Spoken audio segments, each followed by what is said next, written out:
Hello everybody, it's JD.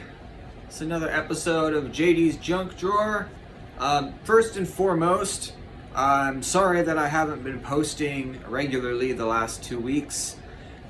My whole house has been sick off and on. My kid drug a flu bug home from school. She caught it, my wife caught it, and then I caught it. Then as soon as everybody got better, kid went to a birthday party, and then, it was the same cycle. She got sick, my wife got sick, I got sick. So between taking care of sick people, being sick myself, I just have not had any time or energy to post. And frankly, there was so much mucus involved that I didn't even want to be on camera. I was just gross. So, yeah. All of that personal information aside that you probably did not care about, we are going to get into today's video. We are going to be talking about the new Etsy data that has been released for 2023. And in that data, there were a lot of great tricks and tips for helping sellers streamline their shops to try to get more sales, more activity, more views. I mean, we at the end of the day, we want more sales, and all of that adds up to it. So without any further ado, let's just jump right on into it. I've got a few different bullet points here to address. Some of them might be obvious, some of them might be things that you maybe personally overlooked. And I'll just say that if you've never used Etsy's data stream before, it is totally free to Etsy sellers. You just have to put forth the effort to look. So all of this data can be verified on Etsy if for whatever reason you think I'm pulling your leg here. That being said, let's jump into this first bullet point, shall we?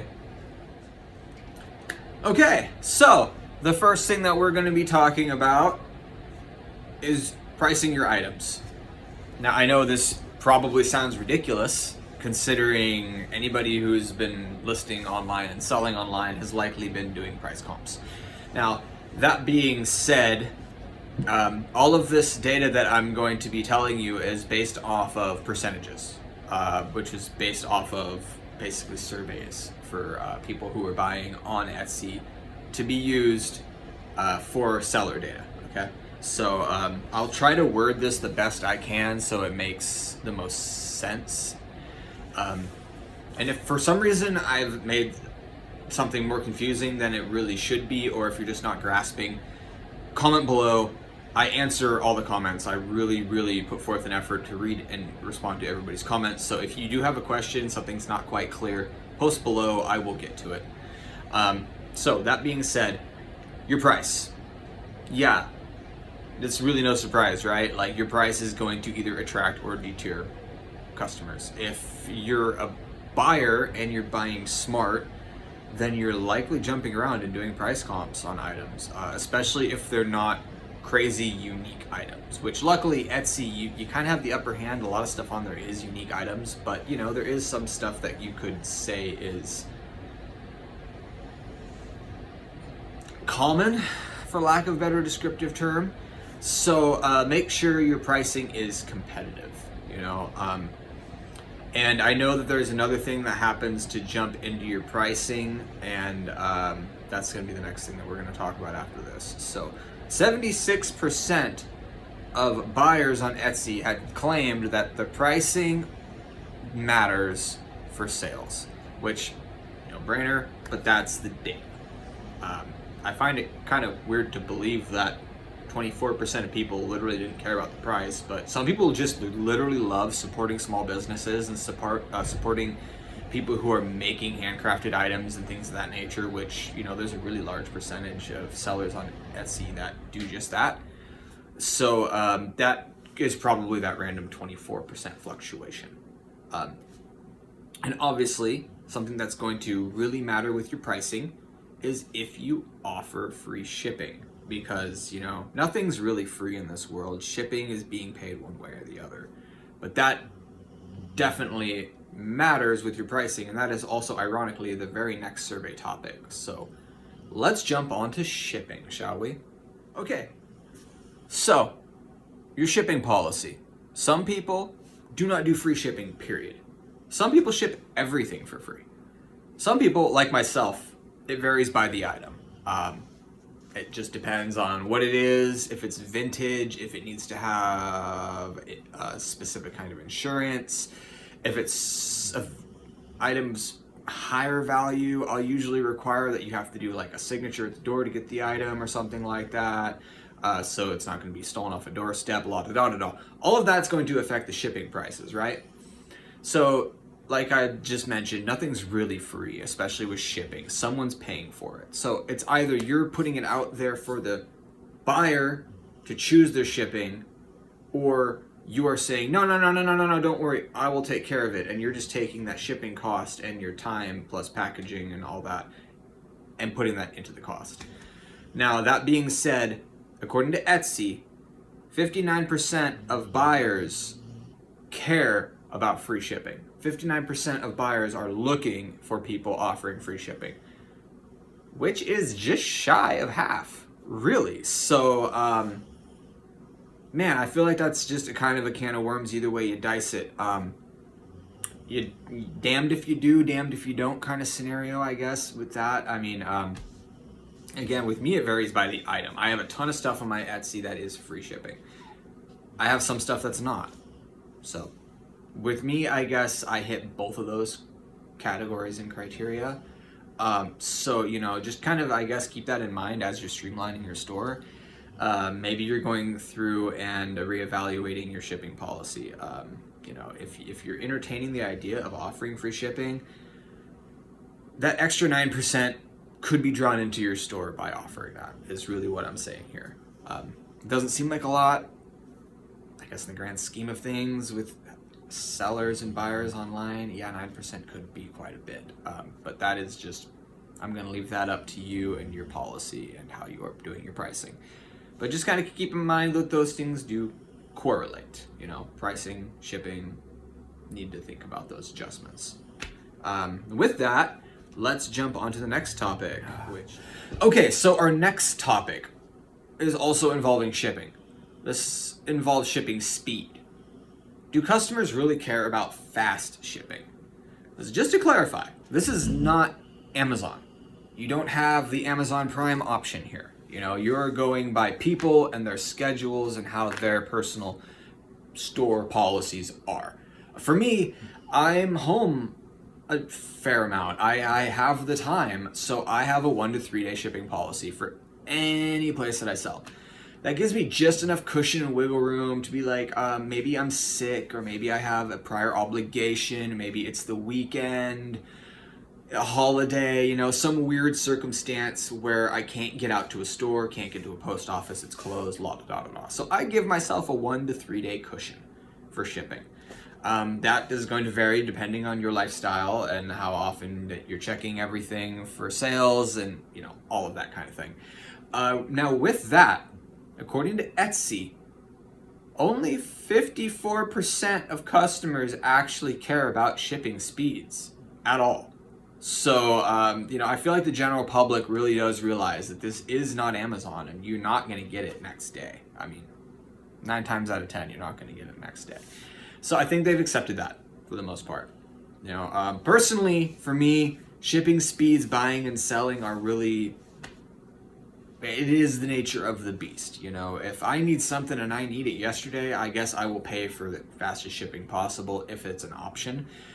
Me personally, though, that's very, very few and far between. Like, I'll go buy something locally at that point and try to support a local business.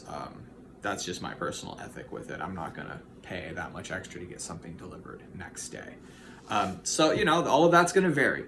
Take all of this with a grain of salt. And again, all this can be verified on Etsy if you have any quarrels with this. But again, 54% of buyers actually care about fast shipping. So if you have a little bit of a lax shipping policy as far as your time goes, I personally wouldn't really worry about it too much, but maybe you do want to make these adjustments. The data is there regardless. So with that, let's jump on to your past sales. Do your past sales actually affect your business at all? So I'm going to tell you right now, this actually does affect some people as far as your buying and selling on Etsy goes. If you're somebody who has been maybe entertaining the idea of opening a second Etsy store, you maybe have a second niche market that you're going to start reaching out to, you're going to start doing your own crafting, yada, yada, yada, and maybe you're afraid of launching that new store because you won't have the sales, you won't have the stars, you won't have this, that, and the other thing.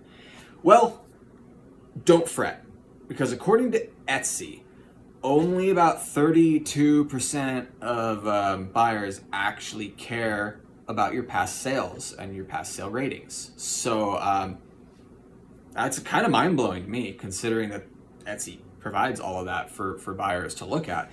It apparently isn't that big of a deal. And I believe that's mainly because of how Etsy is structured. Etsy doesn't let flaky people sell on their platform. If you get flagged as a bad seller, Etsy is going to remove you from their platform. So I think Etsy's gotten to the point that the community has gotten trust. That's a really good thing, especially for people who are new to the platform jumping on and wanting to sell. You can do it knowing that you're not going to be ostracized or anything like that for not having those large ratings. You know, I mean, it's kind of intimidating jumping on as a new seller and then seeing some of these older accounts that have these, like, you know, tens of thousands of sales, and you're like, wow, I haven't even gotten 100 yet, you know, maybe, and you're like maybe stressing about it. Don't. Because according to Etsy, it really, really doesn't matter. How you're having these other things like your pricing and your shipping, you know, and other crucial elements are going to really affect your sales. Your past sales aren't. Now, if you have a ton of negative reviews, as far as like 1 stars just across the board, that probably will change things. But I'm talking about just having crazy high numbers in overall sales. Doesn't seem to affect a thing as far as the buyers are concerned. Here's one that's kind of been a little controversial over the last few years, and that is your selling description. There's a lot of people who just believe that you can have a really, really catchy title and some good photos and your item's just going to sell. According to Etsy, though, almost 81% of buyers, they want that description. They want it detailed. So don't be afraid to use up the characters in your box going through and making your description. Get as close as you can to maxing that out.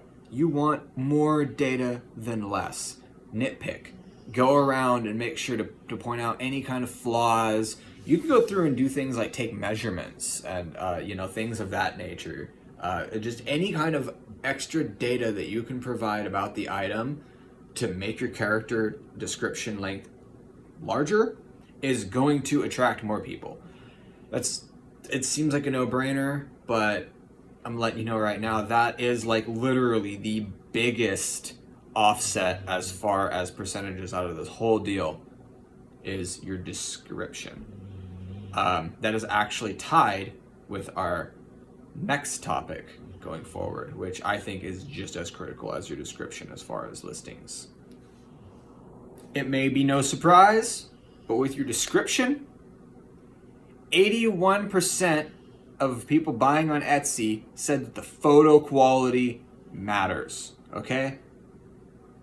Maybe this is the year to start stepping up your description and photo game on your items. Go look through your shop right now. Go view it on Etsy and scroll through and ask yourself, would you click on any of these links and potentially buy any of these items? Is the photo quality just not there? Is it too zoomed out? Are you too focused in? Is your focus not working correctly? Is your pixel rate too low? Do you just maybe need to upgrade your camera? Do you have a decent backdrop, or is your stuff just sitting, in an unappealing environment as far as just like clutter in the background and things like that? Personally, I use a wood grain table to take all of my photos, aside from shirts and things like that need to hang. I'll use a bare wall that I have in my kitchen, actually. It's like the only large bare wall that I have in my house, and it's halfway presentable. Those are the formats that I use. I have a shadow box actually at home. I'm sorry, not at home, packed away in my shop. And I've been considering getting that back out, but with that, I have to have the space and then set the light and this and that. So it may be more intrusive for me than I want to get into, but I'm telling you right now, using a high quality camera for your photos is going to help. I'm not saying go out and buy the fanciest thing in the world. This is an Nikon. This is a 7500. This is my wife's. I have her step down from this, which was her old camera. My wife is a photographer though. She has high quality stuff. You can go get yourself a Canon Rebel used off of Craigslist for $150, $200, and it's going to do the job. If you have any quality Android or iPhone, those do just as good too. Personally, I use my phone. But a camera is a really good option if you have one available, especially if you have one sitting around in a closet that you just don't use that often. Get a tripod, stick it on there, have it ready to go, and you're set. Like I said though, go through your shop and go look at the photos that you have existing right now and just check the quality. You know, ask yourself, is this appealing to you scrolling through your own shop? If the answer is no, you need to do some updating, because the people looking at your shop are going to have the exact same feeling. Oh, I'm going to tell you right now, there was a lot more data on Etsy that I could have thrown in there. I just thought a lot of it was just going too far out of the spectrum and maybe would start confusing people, or people would start maybe not seeing the relevance. So I kept it to the most relevant items in my description here. Again, if you want to check and you are a seller on Etsy, get onto your dashboard and go do some digging around. All of this data is there. Etsy does updates every year and releases new updates, tricks and tips, data for you every year. It's free information. It should be utilized. All of that kind of stuff is only going to be a benefit to you. Not looking over analytics and data and, you know, not jumping in trend with things are exactly how you get left behind. You want to stay with the now, and this is a great way to do so. It's honestly very fortunate that we have this feature. Etsy doesn't have to do this. Etsy wants the community to be strong. They want the community to grow, and they want buyers to feel secure and feel like they're going to have a positive experience with their platform. So with all that being said, I hope this data was helpful for you. I hope that you can go through with this information and do some streamlining, and I really hope that it's going to increase your sales. There are a few things on here that I have gone through and implemented and done on my own store just this morning. Went through and done some minor editing because, well, you know, not everyone's perfect, and the data doesn't lie. So with that, I'm going to let you all go. JD, this is JD's Junk Drawer. I hope you have a great day. If it's evening, I hope you have a wonderful night. And thank you for watching. If this has been informational, please hit like, subscribe, leave a comment below. I will get to them. You all have a great day.